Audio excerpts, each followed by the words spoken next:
We are back at it again here with another video with Invest for Tomorrow. To all the first time viewers and investors, welcome to the channel. To all the subscribers, welcome back. All I ask for in return is for you to smash that like button, tell me know you watch this video, helps out the YouTube channel, and lets me know you appreciate the time and effort I put into making these videos. So here we are with DWAC, Digital World Acquisition Corp, which is going to merge with Truth Social. Now in today's video, I'm going to share with you guys all the data, what the charts are showing, what 42 Vision is showing, and based off of how 42 Vision is looking on the 30-minute, this is some exciting news and some exciting stuff, just like I mentioned way back here on October 26th, but there are some differences on the one-day chart which we need to look at closely. But before we break down all the data and everything going on in the charts with 42 Vision, I want to share with you guys the home run opportunity I mentioned this morning over at the Discord. And if that's something that interests you and you want to become part of, and you want to get in on early with us on opportunities every single morning, check out the link down below in the description to the Discord. We look forward to having you join us, and we're going to jump right into it here with DWAC, Digital World Acquisition Corp. You won't want to miss what I have to share with you guys because it's pretty exciting, especially if you are a DWAC holder or looking to buy more. So the home run of the day was spectacular and beyond expectations. And if you want to become part of this and you're interested in joining and getting in on early with us every single morning, check out the link down below in the description to the Discord. And by joining, you'll become part of a growing community of investors all looking to learn and grow together. So here we are with the stocks I mentioned this morning, ARTL, USWS, and both of them gave us 5 to 10% jumps from their lows and their spikes.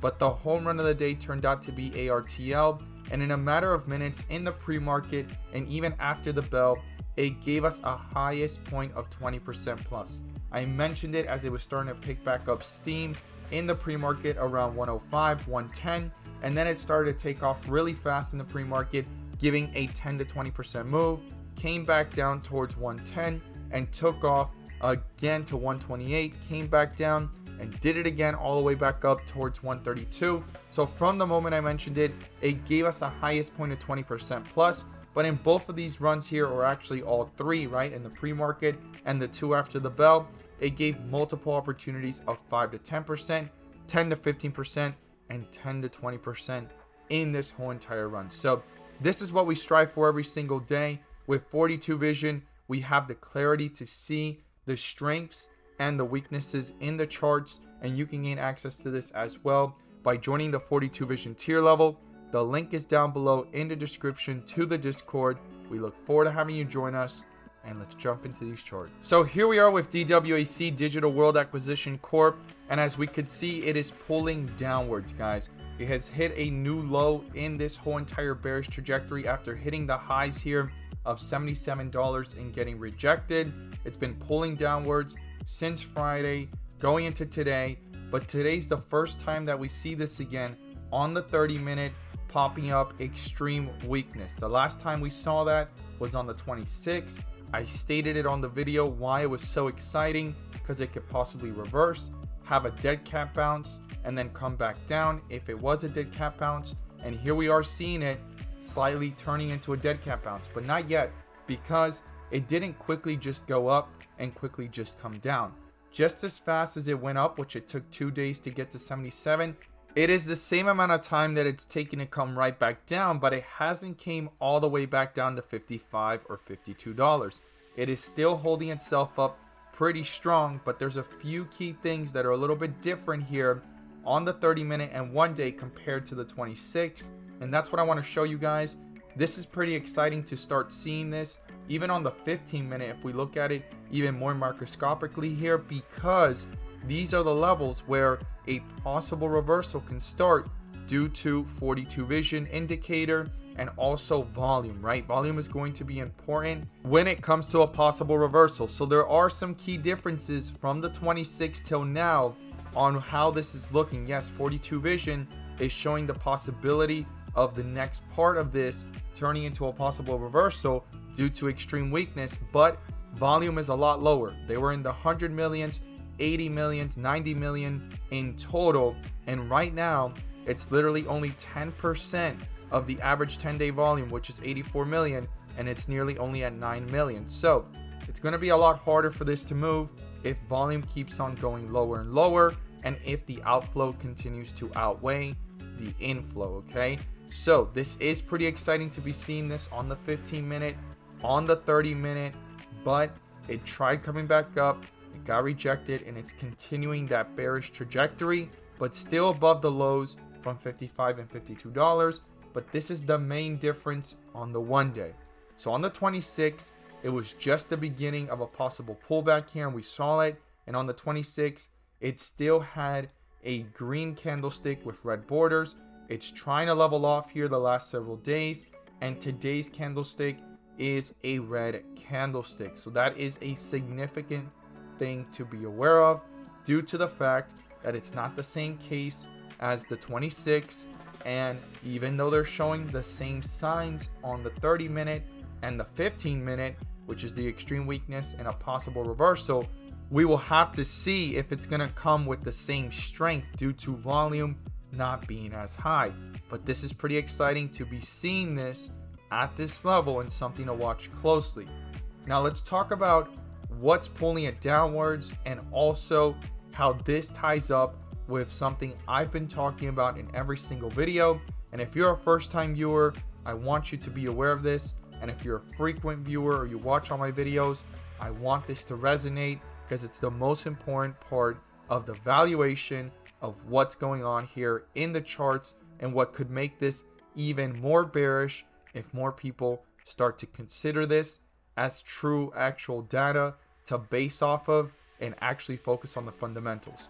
But as long as people don't look at it as a fundamental important play, then all of this is just formal information, but not really going to affect the price in the short term, because the speculation and hype is so high that everyone's just ignoring it. And that's something that I'm noticing that is becoming much more harder to ignore every single time, and I'm going to share with you guys why. So before we discuss why it's been going downwards, I just want to quickly tell you guys why it went upwards. Apart from the technicals and what 42 Vision stated, it also had to do with the speculation and hype of news that Marjorie Taylor Greene went ahead and bought about $15,000 to $50,000 worth of DWAC, making it a public statement, creating more further adoption and also more attention to DWAC. So that is something to be aware of, and things are slowly fading. Now, this is the main reason why it's going downwards, okay? It is due to this law firm investigation claims on behalf of investors of DWAC, okay? This starts coming out when a stock is extremely overbought or really high, and also to extreme levels, too frothy and not really at its valuation, and it's a way to make it bearish. This happens to SPACs, this happens to mergers, this happens to stocks that are just flying high and someone is trying to short it, right? So when I read through this, the main thing is that they're stating that DWAC went public, right, in this merger agreement before the merger agreement, stating that this is not something that should have been discussed once DWAC was public and needed to be discussed before. The article reported that obviously Trump's efforts to take Trump Media Technology Group public via merger with DWAC, a special purpose acquisition company, involved in the discussions of a merger with DWAC's founder before DWAC went public, okay?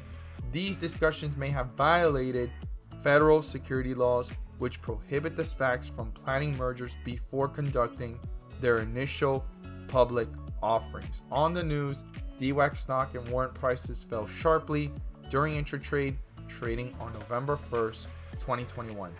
This just came out a few hours ago, and this is super important to be emphasized, how this is going to be headlines very soon, more and more, and there's going to be a lot of bearish ones to try to take it down. Okay, that's really the goal. Now, if this is something to kind of brush off or state, you know what, it's creating an overreaction, this is why seeing this on 42 Vision is pretty exciting, because the last time it happened, we saw things push upwards. Now, it's not guaranteed, but at these levels of extreme weakness, it is something to be aware of.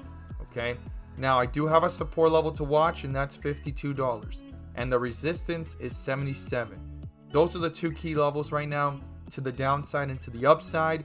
At these levels, it's looking very interesting, and this is the negative news pushing it downwards. We'll have to see if this gets brushed off, if this turns out to be an overreaction. But apart from this information, this is what I want to put emphasis on when it comes to Truth Social and Trump Media Group, right? Because Trump is trying to make this merger happen. He wants to see this company go public. He wants to see this company grow.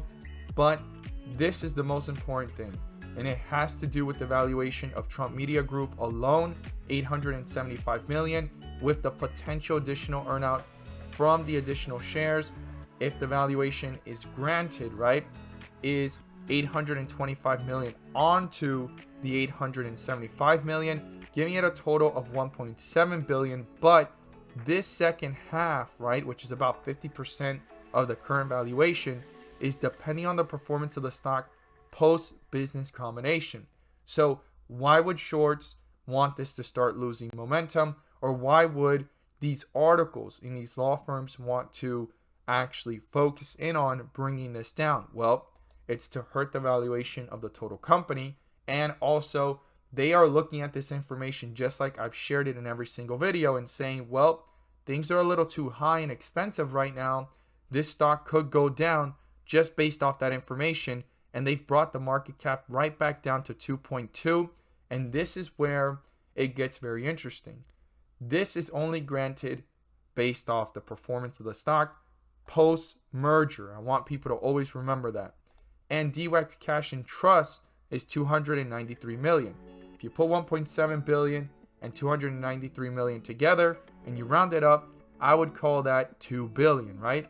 We are really close to the $2 billion mark. If it gets below it, that would probably be, quote unquote, in the eyes of the investors calculating this and looking at it fundamentally as a discount, up to the point that if they do get the full valuation of $1.7 billion, because they can actually not get that full amount, because it's all going to depend on the stock's price after the combination, which is after the merger, not now. The performance now, even going all the way to 180 all over again, or 170, 160, 100, or even 77, has nothing to do with that valuation that they'll get after. It has to happen after the merger. The merger has not happened. There's only a merger agreement, a lot of speculation, a lot of hype, and also early investors trying to not miss out. So we are really close to $2 billion. Anything below that, fundamentally, based off this full amount of $2 billion rounded up of $1.7 billion and $293 million, it would be considered, quote unquote, a discount. But if they do actually fall really fast after the merger and it ends up anywhere below $2 billion in valuation, or even less, closer to $1 billion or $1.5 billion, well then that would have to be reevaluated, and this total earnout of $825 million of additional shares may not even be fully granted, which could actually lead to a possible reevaluation of what would be considered, quote unquote, a discount. But based off this information and the total of $2 billion, anything below a market cap of $2 billion, quote unquote, assuming that they get the full amount of everything, right, and the full valuation, this would then be considered a discount anywhere below a market cap of $2 billion for now. This is all speculation and hype, but that is something that fundamentally will be very important moving forward. And if more investors start considering that as important rather than hype and speculation and hope and being driven by emotional trading and not looking at the technicals and not looking at the charts and what's going on, it could affect the possible momentum and continuation of lower volume and more outflow than inflow. As always, guys, thank you guys so much for watching. I look forward to seeing your thoughts down below, and thank you once again. Let's make some money.